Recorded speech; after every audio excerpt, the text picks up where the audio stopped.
Hello, permanente, hindi pumapasok. Di ba nakaka-stress yun? Oo. Bakit nakaka-stress? Kasi hindi mo nabibili yung basic services. Diba? Yun yung importansya dun eh. Kaya nakaka-stress din na walang pera. Kaya bahagi po ng support system ng gobyerno yung social determinant na pagtapos ka, talagang may-stress ka, magkaka-crisis ka sa buhay. Kung kaya pwede kang mag-request, halimbawa, sa AIX. Diba? Sino na po rito yung naka-avail dyan sa DSWD? Yung mahaba yung pila. Tapos, may, depende sa assessment, kung saan cash yung binibigay. Tama po? Diba, kuya? Yun. Pwede kayong mag-avail nun, mga madam, sir, every 3 months. Depende sa assessment ng social worker. Sana all. Kaso, yung iba naman, parang kahit wala namang kailangan, nakapila. Gusto mo rin pagsikulin. Diba?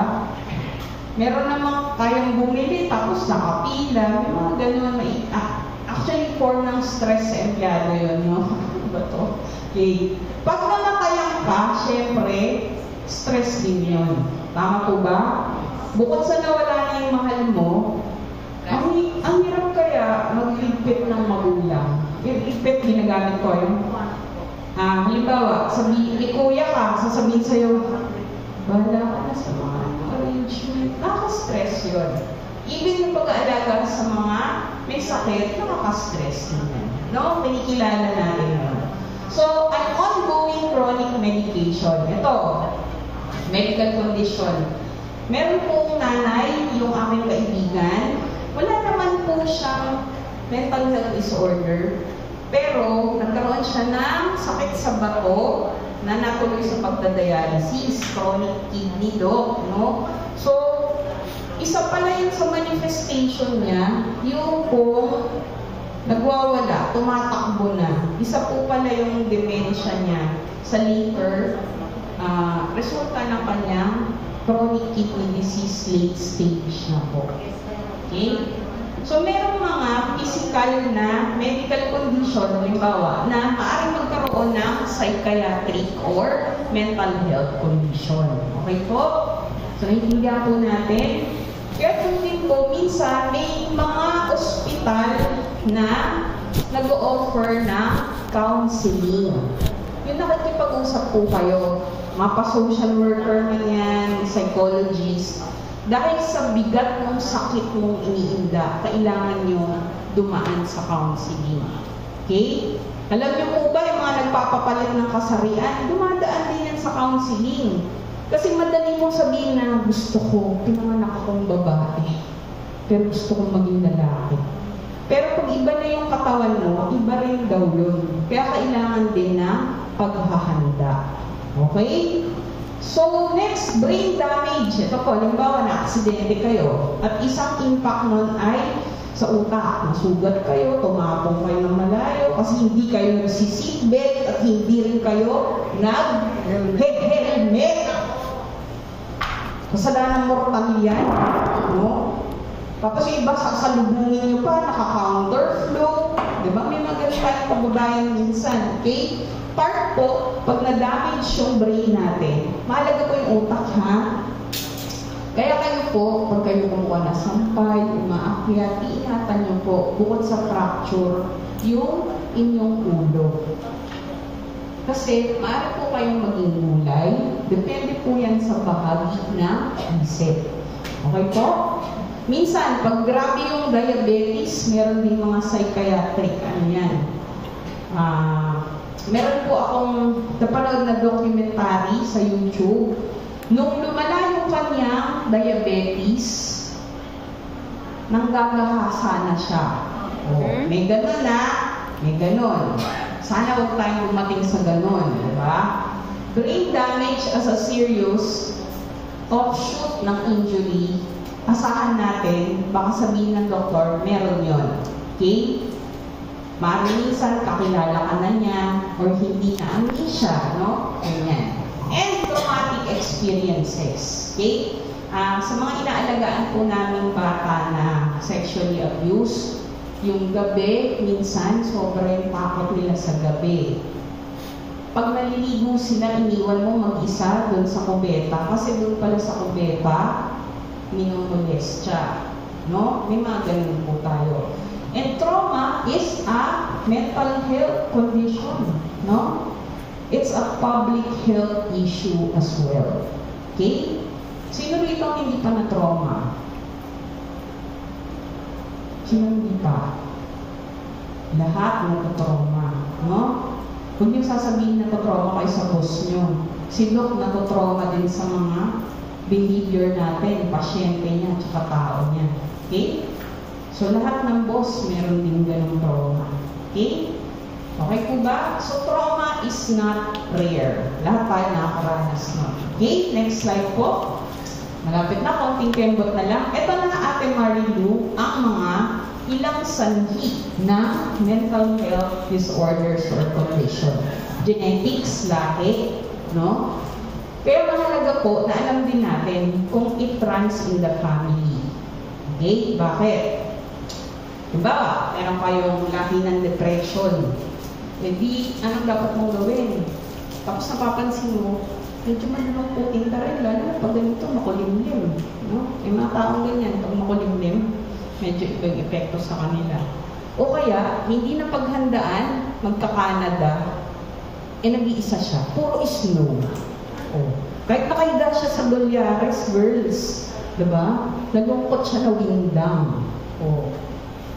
May isang bata sa amin, inampon, Mang Usiel. Oh, saan nakakita?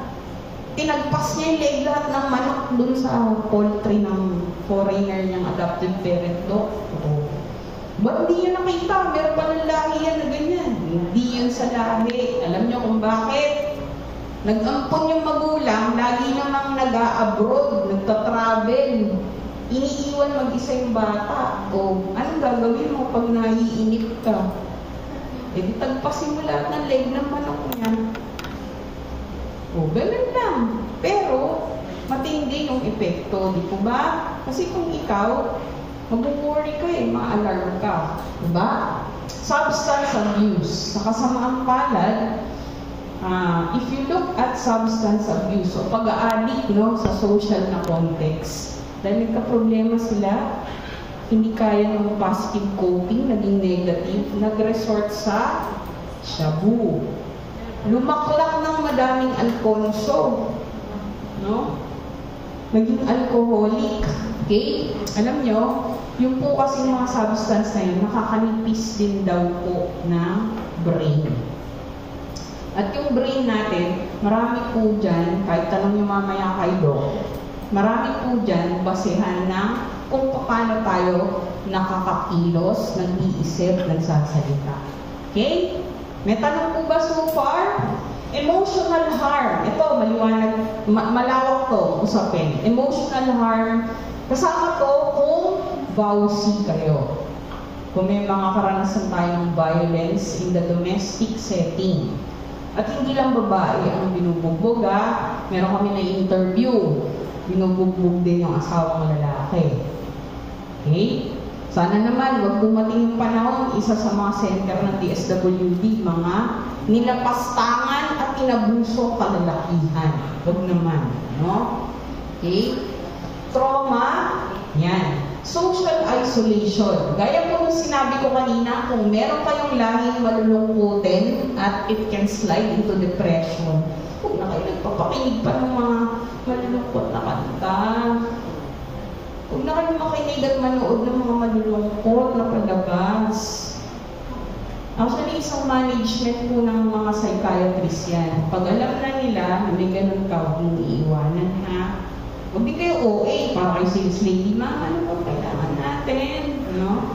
Huwag ganon. Kailangan bigyan din natin ng laya, pero bantayan natin, no? Halimbawa po, yung pandededman nyo sa mga anak nyo. Sino na po ang mga magulang dito? Taas ang kamay. Magulang. Yan. Thank you po. O, tanong ko ulit. Sino sa inyo at taas ang kamay ang mabubuting magulang? Taas ang kamay. Ba't gano'n na lang butas na? Sigot lang kasi yung Okay? Kung mabubuti tayong magulang. Joke lang po. Okay? Di ba ang isang disiplina ninyo, dinidedman niyo yung anak nyo? May mga ganong magulang. Sana wala dito. Pero may isang form ng disiplina, gano'n sila dito ba, kay Rainier, kung familiar kayo. Yung pag napasama ng anak niyo yung loob niyo, hindi kayo mamansin. Kahit na ganyan, okay lang po yun. Pero, lalo na pag maliliit at medyo, alam mo yun, hindi sanay, silipin din natin. Bakit? Meron ngayon mga bata, malalakas ang loob, dahil hindi mo pinansin, nagpapatiwakal. Okay? Or, sinasaktan yung sarili. Okay? Naintindihan po natin yun? Okay lang, deadline nyo, pero bantayan nyo. Okay? Bantayan, silipin nyo rin. Okay? So, yun ba ibig ko sabihin? Hindi natin papayagan na magpatiwakal, siyempre. Diba? Tsaka dalahin mo yun eh, bumuhay mo. Dalahin mo yun. Okay? Ano pa? Sino rito ang natatakot sa katahimikan? Sino yung parang antiko? Buksan mo yung radyo, nakabaliw na katahimikan.